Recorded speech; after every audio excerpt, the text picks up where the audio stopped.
First up, though, political humor is certainly having a moment these days. A monthly show and podcast takes its own spin, where guests discuss current events after drinking 2 beers. Pat Kiernan finds out what happens when you combine alcohol, comedy, and politics.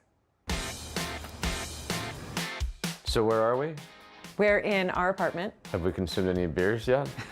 Not today. No, it's too early. Do you want us to get some Right. beer? Were you expecting beer? I sort of wondered whether we were going to do beer. 2 beers in. 2 Beers In is a tipsy political roundtable. So we chug 2 beers and we talk about whatever's been happening in the news that week. It's a comedy show and it's at a comedy theater, but we talk about serious issues. So Obamacare, North Korea feels like we're gonna have a war any second. What does everybody think about Al Franken?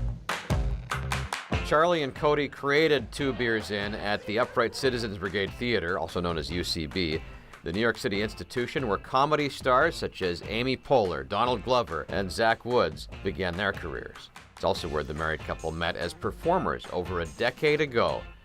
The show launched in December 2015.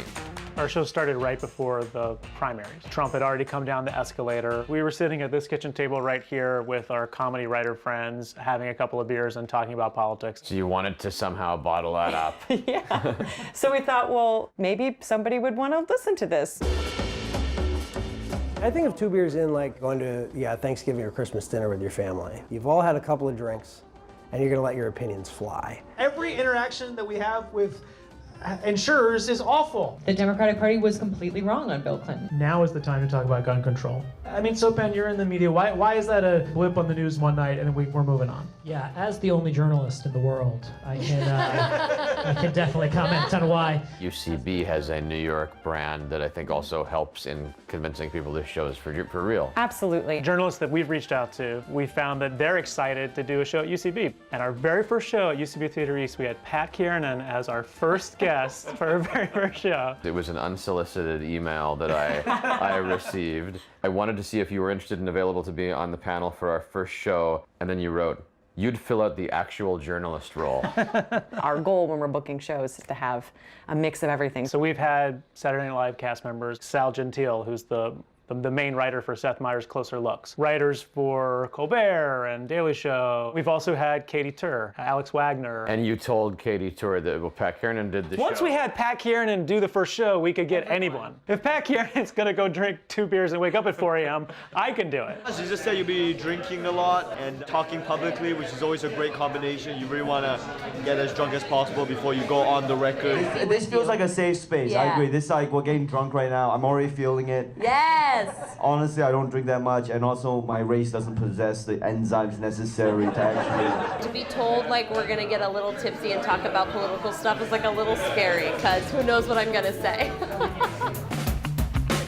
As the presidential election began to escalate in 2016, UCB launched 2 Beers In as a podcast in its growing comedy network, giving it a national presence. I'm shocked when I run into people that don't live in New York and they're like, oh, I love your podcast. I'm like, oh, you listen, that's great. I have conservative high school friends from South Carolina who listen to the podcast. And then they send you a rebuttal email. I don't think they agree with most things I say, but it's nice. Ever get into marital politics or parenting politics? I don't think the podcast and the show is based on us being a married couple, although sometimes some personal stories come out when you've had 2 beers. And then I think my mother-in-law listens to this show. There was a leaked memo suggesting that the Trump administration wants to replace funding for education about birth control with fertility awareness methods. Are you familiar with the rhythm method? Hey, guess what? Are you familiar with my 3-year-old? He's a product of the rhythm. In 2017's political climate, the shows began to take on a different tone, giving Charlie and Cody a challenge they hadn't anticipated. I remember after the election, we thought, oh, I guess we keep doing the podcast. It was very funny to sort of laugh at the Trump controversy of the week. Yeah. But now that he's our president, it's not as funny.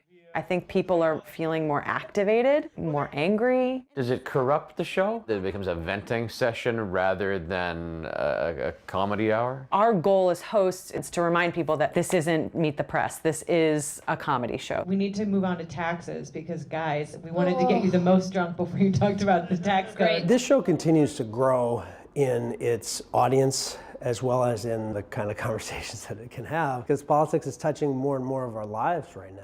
I do think it's become an outlet for a lot of people who are working at these late night comedy shows to sort of talk about stuff. It's fun and really cathartic, actually, to come here and hear audience feedback and know that you're not alone in your thoughts about what's happening in the country. And they're exploiting these women. It's not liberating. It's this like Mobius strip of morality where you're like, yeah, get them. Oh God, Steve Bannon was behind that. And Did this go where you thought it would the first time we sat down on that stage in December of 2015? We were just so happy with that very first show. It's been good ever since. I thought we would have our first female president right now and that the show would maybe be different, but we have a sellout audience most months and popular podcast, so it feels like it's something that people are hungry for. And it's fun to work with my husband. He's the best person to work with.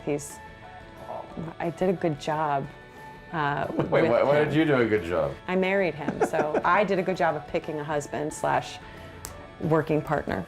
I'm proud of myself. We both married well, sure.